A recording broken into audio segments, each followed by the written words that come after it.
वसंत एक general store के बाहर खड़ा अपने दोस्तों से बातें कर रहा था। उसे आज फिर विशाखा दिखाई दे गई।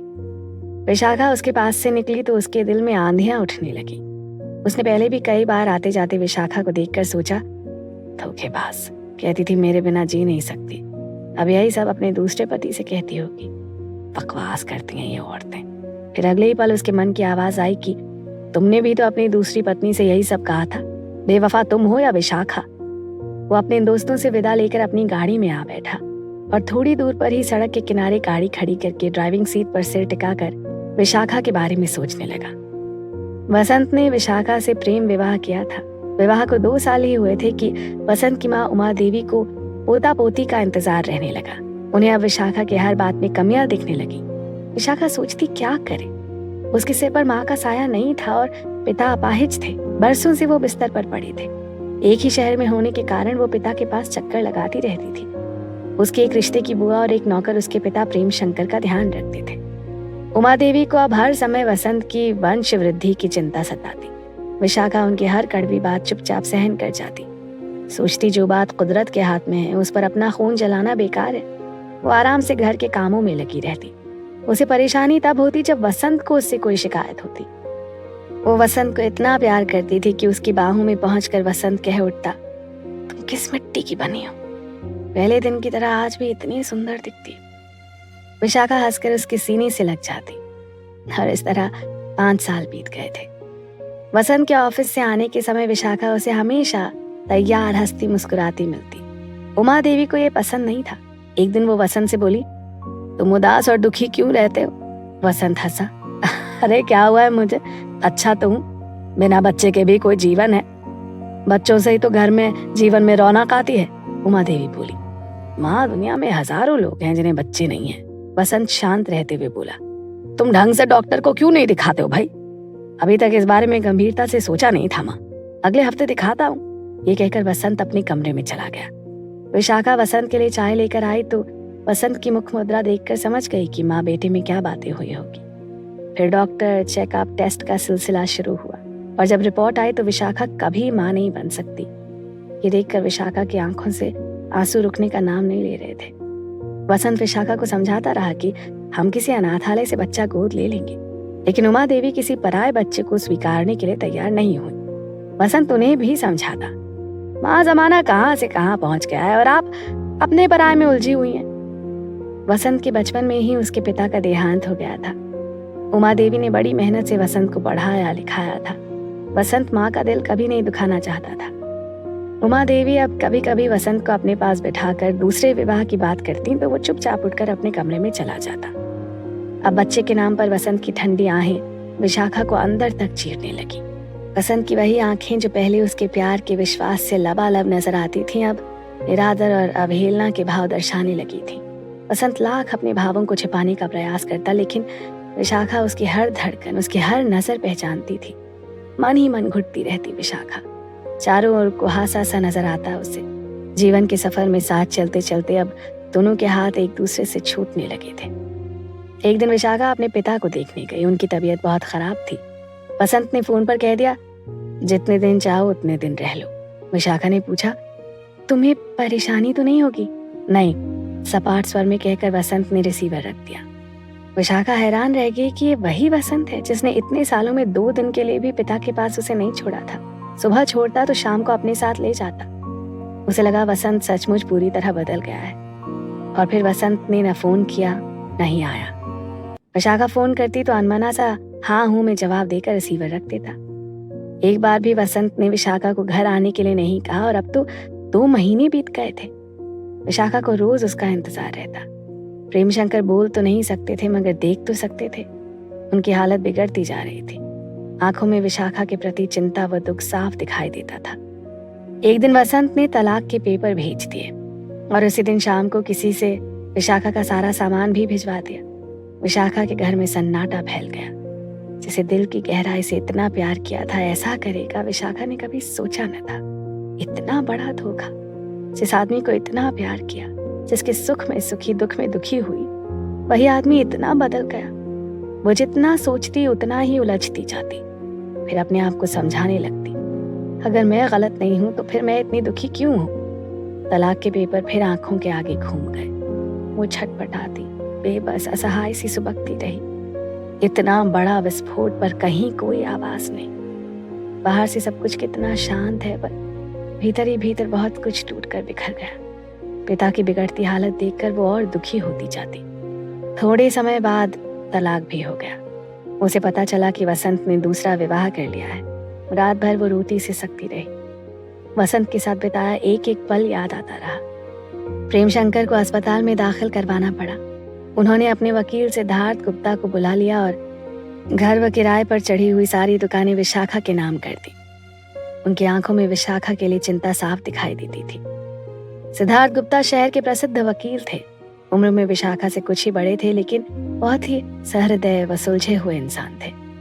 इस पूरी दुनिया में प्रेम शंकर को सिद्धार्थ से ज्यादा भरोसा किसी पर न था। वो जब भी आते, विशाखा ने देखा था कि प्रेम शंकर की चिंता कुछ कम हो जाती। विशाखा के विवाह के बाद भी सिद्धार्थ ही प्रेम शंकर का हर तरह से ध्यान रख रहे थे। प्रेम शंकर सिद्धार्थ को सालों से जानते थे।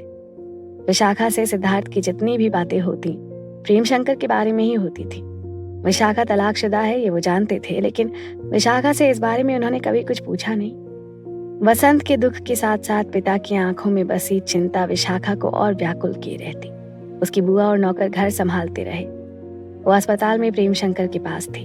सिद्धार्थ आते जाते रहते। एक दिन सिद्धार्थ जाने लगे तो विशाखा बोली, एक व्यक्तिगत प्रश्न पूछना चाहती हूँ आपसे।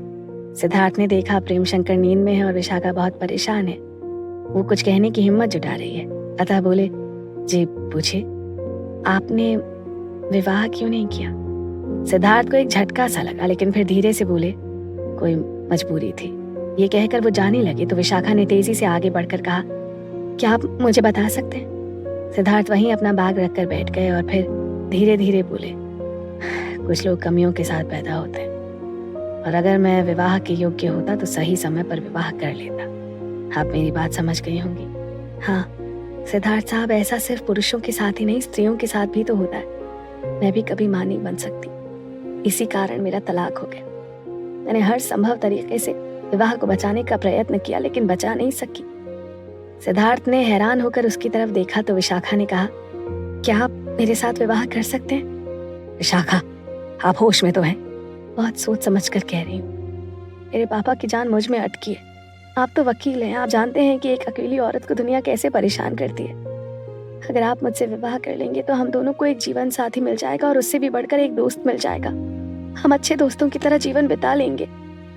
बस आपका साथ मांग रही हूँ, मुझे और कुछ नहीं चाहिए।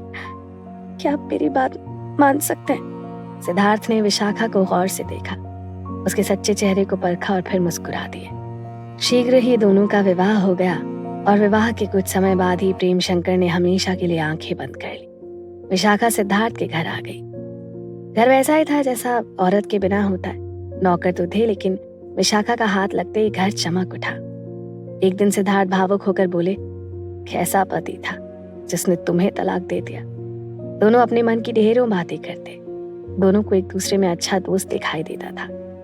विशाखा दिन भर घर को बनाती संवारती, उनकी फाइलें संभालती। रात को उनके कमरे में उनकी दवा और पानी रखकर मुस्कुराकर गुड नाइट बोलकर अपने बेडरूम में आ जाती। बेड पर लेटकर किताबें पढ़ती और सो जाती। सुबह अच्छी तरह तैयार होकर सिद्धार्थ के साथ नाश्ता करती। उनके जाने के बाद गाड़ी निकालती और सिद्धार्थ के बताए हुए कामों को पूरा करती। यानी कभी बैंक जाना, कभी उनके डॉक्टर से मिलती, उनका हिसाब किताब देखती, उनका हर काम खुशी खुशी करती। आज वसंत को विशाखा फिर दिखाई दे गई। छोटा शहर था, इसलिए कई बार पहले भी दिख चुकी थी। ऑफिस से उठकर इधर उधर घूमना वसंत की आदत बन गई थी। न जाने क्यों अब भी जब कभी विशाखा को देख लेता तो दिल में एक फांस सी चुभती। कई महीने तो विशाखा उसे नजर ही नहीं आई थी। वैसे उसने सुन लिया था कि उसने शादी कर ली है और बहुत खुश रहती है। न जाने क्यों उसे विशाखा की शादी से दुख पहुंचा था। शहर के किसी चौराहे पर, किसी मार्केट में विशाखा कभी कभी नजर आ ही जाती थी अपने पति के साथ, किसी नई सहेली के साथ, तो कभी अकेली कार में। उसके शरीर पर शानदार कपड़े होते और चेहरे पर शांति। वसंत का दिल जल कर रह जाता। ऐसी सुख शांति तो उसके जीवन में भी नहीं आई थी। आज भी जब विशाखा उसके सामने से निकली तो उसका दिल चाहा कि वो उसका पीछा करे, बिल्कुल उसी तरह जैसे विवाह से पहले किया करता था। गाड़ी खड़ी करके वसंत बेचैनी में टहलता सड़क पर दूर निकल गया। सड़क के पार उसकी नजर ठिठक गई। विशाखा बैंक से आ रही थी। वसंत तेजी से सड़क पार करके उस तरफ बढ़ा जहां विशाखा अपनी गाड़ी में बैठने वाली थी। जैसे ही विशाखा गाड़ी में बैठकर गाड़ी स्टार्ट करने लगी, वसंत ने नॉक किया। विशाखा देखती रह गई। वो कभी सोच भी नहीं सकती थी कि इस तरह वसंत से मुलाकात हो जाएगी। वो कुछ बोल ही नहीं पाई। वसंत ने कहा, क्या गाड़ी में बैठकर बात कर सकता हूँ? विशाखा ने पल भर सोचा, फिर कहा, नहीं, आपको इस तरह से बात करने का कोई हक नहीं है अब। वसंत को धक्का सा लगा। वो टूटे स्वर में बोला, बस थोड़ी देर, फिर खुद ही उतर जाऊंगा। कौन सी बातें आपको 3 साल बाद याद आ गई हैं? वसंत बैठता हुआ बोला, बहुत बदल गई हो। क्या खुश हो अपने जीवन से? कैसा है तुम्हारा पति? वो बहुत अच्छे हैं और उन्हें बच्चे की भी कोई इच्छा नहीं है। बच्चे के लिए वो पत्नी को धोखा देने वाले इंसान नहीं है, विशाखा ने सख्त स्वर में कहा। वसंत झूठ नहीं बोल सका, कोई बात न बना सका। चोर की तरह अपने दिल का हर राज उगलने लगा। विशाखा, मुझे देखो, मैं खुश नहीं हूँ। विशाखा ने पलटकर उसकी तरफ देखा। सच में वो खुश नहीं लग रहा था। उसका हुलिया ही बदल गया था। बहुत सुंदर हुआ करता था, लेकिन आज बदसूरत और बेहाल लग रहा था। विशाखा, वसंत शर्मिंदा सा बोला, ये तो ठीक है कि बच्चे दुनिया का सबसे बड़ा उपहार है, लेकिन सिर्फ तुम्हारी खुशी के लिए मैं इस सच से आंखें फेर लिया करता था। लेकिन जब माँ ने दूसरे विवाह की बातें की तो मेरी इच्छा भी जाग उठी। मेरे जुड़वा बच्चे हुए। मैंने दुनिया की सबसे बड़ी खुशी देख ली, फिर भी मैं टूट गया हूँ। मंजिल पर पहुंचने के बाद भी भटक रहा हूँ, क्योंकि मेरी पत्नी रेखा बहुत ही कर्कश स्वभाव की है। वो समझती है कि मैंने बच्चों के लिए ही शादी की। उसे अपने सिवा किसी का ख्याल नहीं। कहती है कि बच्चे तुम्हारी जिम्मेदारी है। बहुत ही फूहड़ और बदमिजाज लड़की है। माँ से बात बात पर उसका झगड़ा होता है। वही घर जो तुम्हारी उपस्थिति में खुश और शांत नजर आता था, अब कलह का अड्डा लगता है। घर जाने का मन ही नहीं होता। तुमने मेरा इतना ख्याल रखा था कि मैं बीते दिन याद करके रात रात भर सो नहीं पाता हूँ। बहुत दिन बाद मुझे पता चला कि संसार की सबसे बड़ी खुशी तुम्हारे जैसी पत्नी है। मैं तुम्हें कभी नहीं भूल सका और मानता हूँ कि बच्चे ना होना इतनी बड़ी कमी नहीं जितनी बड़ी तुम्हारी जैसी पत्नी को ठुकराना है। विशाखा ने बेरुखी से पूछा, क्या यही वो बातें हैं जो आप करना चाहते थे? विशाखा, मुझे यकीन है कि तुम भी मेरे बिना खुश तो नहीं होगी। मैंने तुमसे अलग होकर अच्छा नहीं किया। हम अच्छे दोस्तों की तरह तो रह सकते हैं ना? अच्छे दोस्तों की तरह से मतलब और तो कुछ नहीं हो सकता, पर कुछ समय तो एक दूसरे के साथ बिता ही सकते हैं। मैं तुम्हें अब भी प्यार करता हूँ विशाखा। तुम्हारे लिए प्यार जैसा पवित्र शब्द एक खेल बनकर रह गया है। मेरे पति का प्रेम कितना शक्तिशाली है तुम सोच भी नहीं सकते। उनके निश्चल निर्मल प्रेम के प्रति मेरा मन श्रद्धा से भर उठा है। हमारे रिश्ते में विश्वास, समर्पण, आदर, अपनापन है। और जब भी मैं उनके साथ होती हूँ ना, तो मुझे लगता है कि मैं घनी छाया में बैठी हूँ, निश्चिंत, सुरक्षित और बहुत खुश। कहते कहते विशाखा ने वसंत की तरफ का दरवाजा खोल दिया। अब आप जा सकते हैं। वसंत ने कुछ कहना चाहा, लेकिन विशाखा पहले ही बोल पड़ी, अब और नहीं। और फिर वसंत के उतरते ही उसने गाड़ी आगे बढ़ा दी और अपने दिल में सिद्धार्थ के प्रेम की भीनी भीनी सुगंध से सराबोर घर पहुंची तो सिद्धार्थ उसे देखते ही मुस्कुरा दी। विशाखा को लगा कि कुछ पल आंखों में तैरता प्यार भी कभी कभी पूरा जीवन जीने के लिए काफी होता है, लेकिन इस बात को सिर्फ खुशनुमा पलों को जीने वाले ही समझ सकते हैं।